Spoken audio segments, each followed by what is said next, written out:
In previous class हमने देखा था इलेक्ट्रोस्कोप। इलेक्ट्रोस्कोप के एक्चुअली 2 यूजेस होते थे। First one detection of the charge, यानी चार्ज को ढूंढना है या नहीं ये हमें बताना था, और दूसरी उसकी एप्लीकेशंस हुआ करती थी आइडेंटिफिकेशन ऑफ चार्ज, यानी कि अगर चार्ज है तो कौन सा है, पॉजिटिव है या नेगेटिव है। ठीक है, आज की इस क्लास में हम देखने वाले हैं types of charge density, right. तो बेसिकली ये जो चार्ज डेंसिटी का टॉपिक है वो काफ़ी इजी है बट काफ़ी इम्पोर्टेंस भी है, क्योंकि इन फ्यूचर लेक्चर जब हम इलेक्ट्रिक फील्ड पढ़ेंगे एट दैट मोमेंट ये जो distributions of charge and charge density वाला कॉन्सेप्ट है वो काफ़ी ज़्यादा यूज़ होने वाला है। तो अच्छे से समझना, अच्छे से ध्यान देना। चलिए स्टार्ट करते हैं हमारे आज के टॉपिक को, टाइप्स ऑफ चार्ज डेंसिटी। तो चार्ज डेंसिटी टॉपिक को स्टार्ट करने से पहले हम एक कॉन्सेप्ट देख लेते हैं पॉइंट चार्ज का। ठीक है, पॉइंट चार्ज किसे कहते हैं? तो पॉइंट चार्ज की डेफिनेशंस होती है कि when linear size of the charge body is much smaller का मतलब होता है एकदम छोटा सा, much smaller than the distance under consideration the size may be ignore and the charge body is called point charge.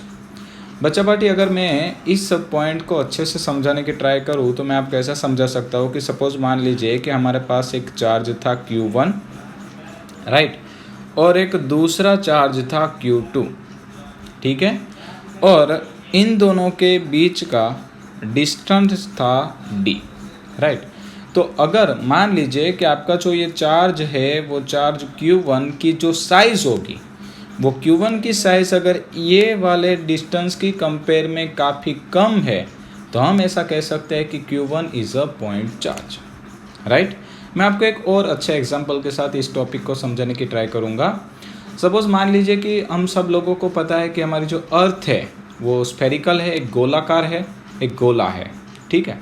But जब हम road पे चलते हैं तो हमें जो रोड है वो कैसे दिखते हैं? क्या स्फेरिकल दिखते हैं?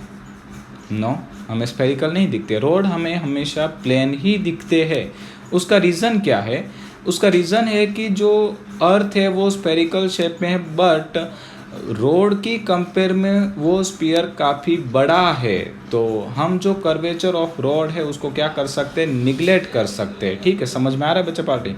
तो उसी के अकॉर्डिंग अगर हम चले तो हम यहाँ पे नोट करेंगे कि यहाँ पे जो हमारे चार्ज Q1 और Q2 जो है वो अगर उन दोनों के बीच की डिस्टेंस की कंपेयर में एकदम छोटे हैं तो हम उसको कंसिडर करेंगे as like a point charge, right बच्चा पार्टी। तो ये हो गया पॉइंट चार्ज। अब हम बात करेंगे चार्ज डेंसिटी के बारे में। तो एक्चुअली हमें 3 प्रकार की चार्ज डेंसिटी मिलती है, linear charge density, surface charge density and volume charge density. ठीक है, तो चलिए हम सबसे पहला पॉइंट स्टडी करेंगे। पहला पॉइंट है लीनियर चार्ज डेंसिटी। अब पहला पॉइंट ये है कि लीनियर चार्ज डेंसिटी इंट्रोड्यूस कहाँ से होती है, राइट। अगर हम इस टॉपिक पे ज़्यादा डीपली स्टडी करें तो हम कह सकते हैं कि इसे हम लीनियर चार्ज डिस्ट्रीब्यूशंस कह सकते हैं। ठीक है, लीनियर चार्ज डिस्ट्रीब्यूशन। अब ये लीनियर चार्ज डिस्ट्रीब्यूशन क्या है मैं आपको समझाता हूँ। मान लीजिए कि आपके पास एक L लेंथ का रोड था, ठीक है, एक L लेंथ का रोड था, ठीक है। आप क्या कर रहे हो? इस रोड को चार्ज करने की ट्राई कर रहे हो। अब हमने देखा था क्वांटिटाइजेशंस ऑफ चार्ज में कि जो चार्ज है वो हमेशा क्यों कैसे प्रोड्यूस होता है, तो ट्रांसमिशंस ऑफ इलेक्ट्रॉन, ठीक है। सपोज हम इस रोड को नेगेटिवली चार्ज करते हैं। नेगेटिवली चार्ज करने के लिए क्या करेंगे? हम बाहर से इसको इलेक्ट्रॉन देंगे। सपोज हमने एक इलेक्ट्रॉन इसको दे दिया तो ये जो इलेक्ट्रॉन है वो कहाँ पे स्टोर होगा? सेंटर पॉइंट पे स्टोर हो जाएगा, राइट। जैसे हम इसके अंदर दूसरा इलेक्ट्रॉन इंसर्ट करेंगे तो हमें पता है कि अब इस रोड के अंदर कितने इलेक्ट्रॉन्स होंगे भाई? 2 इलेक्ट्रॉन्स होंगे। और ये जो इलेक्ट्रॉन और इलेक्ट्रॉन अब दोनों ही लाइक चार्ज है और हमें पता है कि लाइक चार्ज के बीच में रिपल्सिव फोर्स लगता है, ठीक है। और ये रिपल्सिव फोर्स के कारण ये जो इलेक्ट्रॉन्स है वो एक दूसरे से हो सके उतनी दूर जाने की ट्राई करेंगे और इस सिलसिले में ये जो इलेक्ट्रॉन्स है वो दोनों सिरों पे चले जाएंगे। मतलब जो सेंटर पे एक अकेला इलेक्ट्रॉन था, वो कहाँ चला जाएगा, सी रो पे चले जाएंगे। अब हमने तीसरा इलेक्ट्रॉन दाखिल करवाया, ठीक है, तो अब वापस क्या होगा, उन तीनों के बीच रिपल्सिव फोर्स लगेगा। अब तीनों बैलेंस करने के लिए तीसरा जो इलेक्ट्रॉन है वो कहाँ पे एडजस्ट होगा, सेंटर पॉइंट पे। चौथा एंटर करवाएंगे, पांचवा एंटर करवाएंगे। तो जैसे जैसे आप चार्ज को एंटर करवाते जाएंगे तो वो चार्ज जो है वो इक्वल डिस्टेंस से डिस्ट्रीब्यूट होते, मतलब कि सभी चार्ज के बीच का जो डिस्टेंस वो इक्वल होता जाएगा और ऐसे डिस्ट्रीब्यूट होते जाएंगे। तो आप देख सकते हैं कि यहाँ पे जो ये चार्ज डिस्ट्रीब्यूशन हो रहा है वो यूनिफॉर्मली होगा। कैसा होगा भाई, यूनिफॉर्म। तो आप उसे यूनिफॉर्म लीनियर चार्ज डिस्ट्रीब्यूशन भी कह सकते हो। और यहाँ पे हम देख सकते हैं कि जो चार्ज डिस्ट्रीब्यूशन यूनिफॉर्मली हुआ है उसकी डेंसिटी को हमें फाइंड करना होता है, ठीक है, जिसको कहा जाता है लीनियर चार्ज डेंसिटी। राइट बच्चा पार्टी। तो सबसे पहले हम देखते हैं लीनियर चार्ज डेंसिटी की डेफिनेशंस को। तो लीनियर चार्ज डेंसिटी की डेफिनेशंस होती है चार्ज पर यूनिट लेंथ। याद रखिए, चार्ज पर unit length of the object is called linear charge density. काफ़ी इजी डेफिनेशन है, आपको अच्छे से याद भी हो गई होगी, फिर भी एक बार रिपीट कर लेते हैं। चार्ज पर unit length of the object is known as a uniform linear charge density. अब ये जो लीनियर चार्ज डेंसिटी है उसको डिनोट किया जाता है लैम्बडा से, ठीक है, उसको डिनोट करते हैं हम लैम्बडा से, और लैम्बडा का फॉर्मूला बन जाएगा Q/L। चार्ज पर यूनिट लेंथ का मतलब होता है Q/L। कभी कभी हम ये वाला फॉर्मूला भी यूज़ करेंगे छोटी सी लेंथ और छोटे से चार्ज के लिए, lambda is equal to dQ/dL। अब याद रखिए बच्चा पार्टी कि ये जो लीनियर चार्ज डेंसिटी है वो यूनिफॉर्म होती है। उसका मतलब कि आपको अगर पूरे रोड पे किसी भी एक पॉइंट पे लैम्बडा का कोई मैग्नीट्यूड मिलता है तो उस पूरे के पूरे रोड पे लैम्बडा का मैग्नीट्यूड ऑलवेज सेम रहेगा, ठीक है, वो कभी भी चेंज होता नहीं है। राइट। और चलिए अब हम बात करेंगे इसके यूनिट की। तो आप जल्दी से बता दीजिए इसका यूनिट क्या होगा।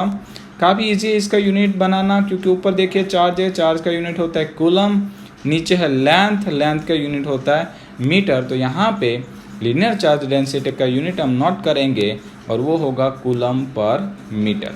राइट। और अगर आप उसकी अच्छे से ड्राइंग बनाना चाहो तो इस प्रकार से ड्राइंग भी बना सकते हो। राइट बच्चा पार्टी। चलिए, तो हमारा लीनियर चार्ज डेंसिटी का कॉन्सेप्ट कंप्लीट होता है। अब हम बात करेंगे सरफेस चार्ज डेंसिटी की। तो अब हमारा टॉपिक है सरफेस चार्ज डेंसिटी। राइट। अब सरफेस चार्ज डेंसिटी यानी क्या, तो क्या हम कह सकते हैं किसी एक प्लेन पे, प्लेन यानी कि जिसको दो कोऑर्डिनेट्स होने चाहिए, सपोज हम कह सकते हैं एक्स कोऑर्डिनेट और वाई कोऑर्डिनेट होना चाहिए, ठीक है। अगर उसके पास दो कोऑर्डिनेट्स होंगे तो सिंपल है, उसके पास एरिया होगा, और एरिया को अगर हम कनेक्ट करते हैं चार्ज के साथ तो वो बन जाएगी सरफेस चार्ज डेंसिटी, और उसकी डेफिनेशन हो जाएगी चार्ज पर यूनिट सरफेस। या तो आप लिख सकते हो काफ़ी अच्छे से चार्ज पर यूनिट सरफेस एरिया, ठीक है, ऐसा लिखेंगे तो काफ़ी अच्छा रहेगा। तो हम लिखेंगे तो चार्ज पर unit surface area of the body is called surface charge density. Right बच्चा पार्टी। तो ये आ गए हमारी डेफिनेशंस, उसको हम डिनोट करते हैं सिग्मा से। तो हमारा फॉर्मूला बन जाएगा sigma is equal to Q/S। काफ़ी बार कभी कभी अलग अलग टेक्स्ट बुक्स में या तो रेफरेंस बुक में यहाँ पे एरिया को डिनोट किया जाता ए से, तो वो कोई मैटर नहीं करता, आप एस की जगह पे ए भी लिख सकते हो, ठीक है। और अब बात रहेगी इसके यूनिट की, तो इसका यूनिट होगा coulomb per metre square. Right है बच्चा पार्टी। और चलिए आज का हमारा लास्ट टॉपिक बचा है वॉल्यूम चार्ज डेंसिटी। जैसे कि हमने बात की थी चार्ज डेंसिटी तीन प्रकार की थी। सबसे पहले हमने देख लिया linear, then after surface, then after हम देखेंगे वॉल्यूम चार्ज डेंसिटी। अब ये जो वॉल्यूम चार्ज डेंसिटी है वो आपको वहाँ देखने को मिलेगी जो ऑब्जेक्ट आपका 3 डायमेंशन में हो, as like a sphere. Sphere जो वो 3 डायमेंशन बॉडी है। तो यहाँ पे अगर हम डेफिनेशंस की बात करें तो हम कह सकते हैं कि द चार्ज पर unit volume of the object is called volume charge density. Right. काफ़ी इजी डेफिनेशन है, तीनों की डेफिनेशन एक दूसरे के साथ सिमिलरली आगे बढ़ते, थोड़ा थोड़ा माइनर चेंज करना होता है। राइट। तो चलिए अगर हम डेफिनेशंस की बात करें तो हम कहेंगे कि द चार्ज पर unit volume of the object is called volume charge density, और उसको डिनोट किया जाता है रो से। तो हम नोट करेंगे रो इज इक्वल टू Q/V या तो rho is equal to dQ/dV। Right. और बच्चा पार्टी इसका यूनिट बन जाएगा coulomb per metre square, sorry coulomb per metre cube, volume का यूनिट होता है मीटर क्यूब, तो ये आ गया हमारा unit coulomb per metre square. Right बच्चा पार्टी, इन नेक्स्ट क्लास हम मिलेंगे कूलम्स लॉ के साथ। Thank you so much.